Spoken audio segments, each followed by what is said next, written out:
కూటమి ప్రభుత్వం చేసిన ప్రతి పనిని ప్రజలకు తీసుకెళ్లాల్సిన బాధ్యత ప్రతి ఒక్కరిపైన ఉందని సీఎం చంద్రబాబు తెలిపారు.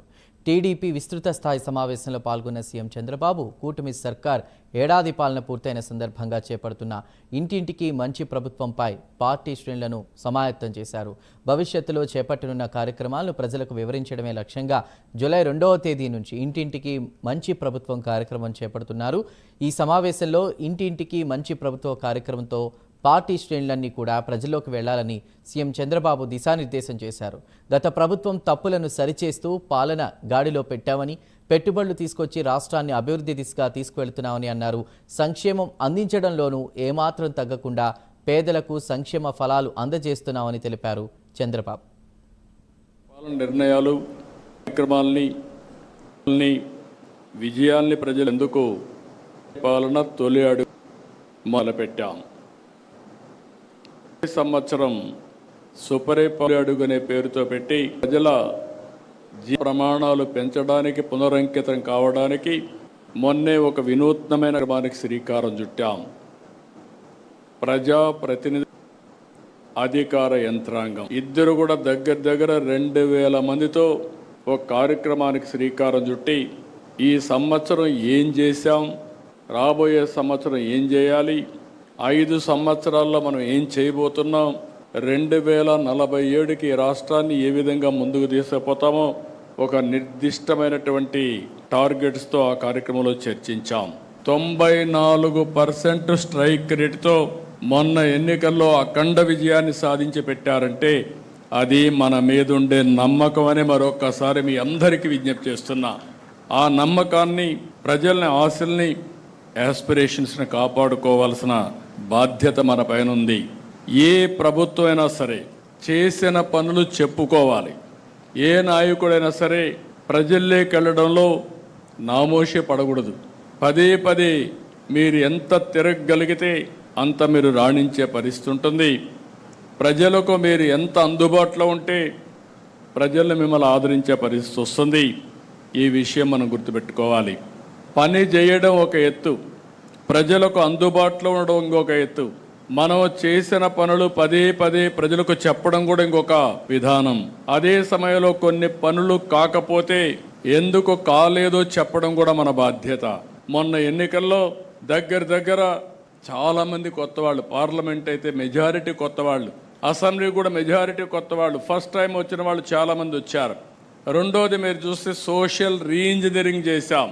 రాష్ట్రంలో మొట్టమొదటిసారిగా జనాభా దామాషా ప్రకారం అన్ని మతాలకి, అన్ని కులాలకి, ప్రత్యేక అన్ని ప్రాంతాల్లో న్యాయం చేయాలనుకున్నాం. న్యాయం కూడా చేశాం. ఇవన్నిటి వల్ల ప్రజల్లో ఒక విశ్వాసం పెరిగింది. ఆ విశ్వాసం మొన్న ఎన్నికల్లో బ్రహ్మాండంగా వచ్చే పరిస్థితి వచ్చింది. ఓసారి గతాన్ని కూడా గుర్తుపెట్టుకోవాలి. తెలుగుదేశం పార్టీ ఎప్పుడు పనులు చేయక ఓడిపోలేదు. 2000 మన పార్టీ పెట్టినప్పటి నుంచి ఈ రాష్ట్రానికి సంక్షేమం అందించిన పార్టీ, సంక్షేమాన్ని ఏ విధంగా చేయాలనో చేసి చూపించిన పార్టీ తెలుగుదేశం పార్టీ. ఆ నాయకుడు నందమూరి తారక రామారావు గారు అనే విషయం మనం గుర్తుపెట్టుకోవాలి. ఒకప్పుడు పరిపాలన అంటే రెగ్యులేటర్ అనుకునే పరిస్థితి నుంచి పరిపాలనకు డెఫినేషన్ మార్చిన పార్టీ తెలుగుదేశం పార్టీ. అయితే మన మీద ఒక నమ్మకం ఉంది, ఒక విశ్వాసం ఉంది, ఒకప్పుడు ట్రాక్ రికార్డు ఉంది. అందుకే ప్రజలు ముందుకొచ్చి పెట్టుబడులు పెట్టడానికి కూడా ఉత్సాహాన్ని చూపించారు. ఈరోజు మీరు చూస్తే గడిచిన 1 ఇయర్లో 9,34,000 కోట్ల రూపాయలు పెట్టుబడులు వచ్చాయి, ఒప్పందాలు చేశాం. దీనివల్ల 8,50,000 మందికి ఉద్యోగాలు వస్తాయి. ఈరోజు TCS, Google, Cognizant, Arcelor Mittal, BPCL, Reliance, Adani, Birla, Jindal, all brands are here. ఇంకా చిన్న కంపెనీలు అన్నీ వచ్చాయి. ఆల్మోస్ట్ అన్ని కంపెనీలు వచ్చే పరిస్థితికి వచ్చింది. మనం కూడా ఒక ప్రణాళిక ప్రకారం వర్కౌట్ చేస్తున్నాం. ఉత్తరాంధ్ర కేంద్రంగా విశాఖపట్నాన్ని, అమరావతి కేంద్రంగా ఈ ప్రాంతాన్ని, అదే మరి తిరుపతి ఆ ప్రాంతాన్ని అవసరమైతే 5 జోన్స్గా చేసుకుని ఏ విధంగా అభివృద్ధి చేయాలనో అభివృద్ధి కోసం ప్రణాళికలు కూడా తయారు చేస్తున్నాం.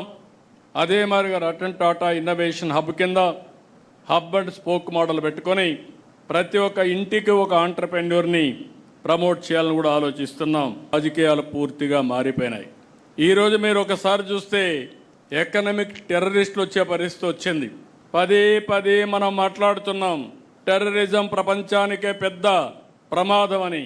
అదే సమయంలో ఎకనామిక్ టెర్రరిజం కూడా దేశ ఆర్థిక వ్యవస్థకి, రాష్ట్ర ఆర్థిక వ్యవస్థకి అంతే ప్రమాదం. ఇంకో పక్క క్రిమినల్స్ రాజకీయ ముసుగులో తిరుగుతున్నారు. నేను పదే పదే చెప్పాను, ఈ విషయం కూడా మీరు అధ్యయనం చేసుకోవాల్సిన అవసరం ఉంది. తీవ్రవాద సమస్య, ఫ్యాక్షన్ పాలిటిక్స్, అదే సమయంలో కమ్యూనల్ వైలెన్స్, రౌడీజం నిర్మోహమాటంగా అణిచివేశాం. అక్కడ రాజీ లేదు, అడ్డంకులు లేవు. కానీ ఇక్కడ వచ్చింది అలాంటి రౌడీలే రాజకీయ ముసుగేసినప్పుడు ఆ ముసుగులో కానీ మనం ఏమారి ఏమాత్రం కూడా అప్రమత్తంగా ఉండకపోతే చాలా ప్రమాదం వస్తుంది. నెల రోజులు నేను బ్రాడ్గా మీకు ఇండికేషన్ ఇచ్చాను.